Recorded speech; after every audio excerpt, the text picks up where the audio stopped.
I think there's probably four good questions here, right? One is, how can I work on pleasure and get better at pleasure in my life, right? As a practice, as a way of being. How can I really connect with passions in my life?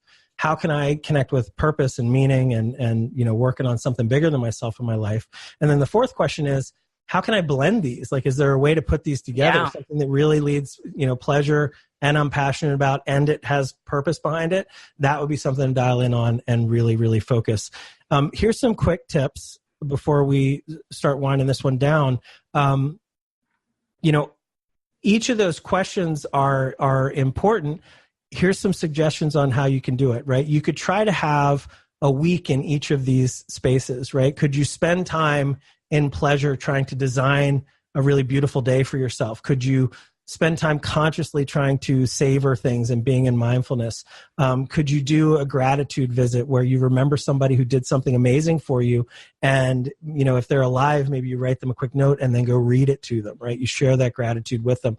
All of those are going to be very pleasurable experiences for you. How about, in your flow, just kind of figuring out, okay, where do I find the most flow? What am I kind of passionate about? And making a date for yourself to go spend time in that space or spend a week kind of trying to work on that for a little while. And then in meaning, right, where can you be more philanthropic? Where can you figure out like a mission? Like, what are you really kind of up against out there in the world that you're frustrated about? What could you commit into to being more of service and changing something that would be a big deal to you? And one more note on meaning.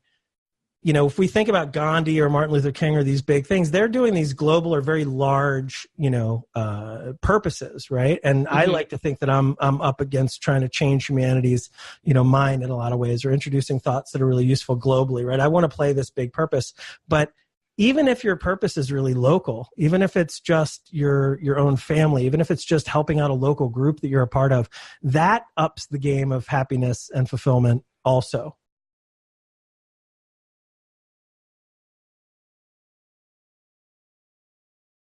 Thanks for tuning into the Rob Scott Show. My name's Sarah, and I'm here with Rob Scott. He's a master level coach. And we're here to we got to start this again. Cut.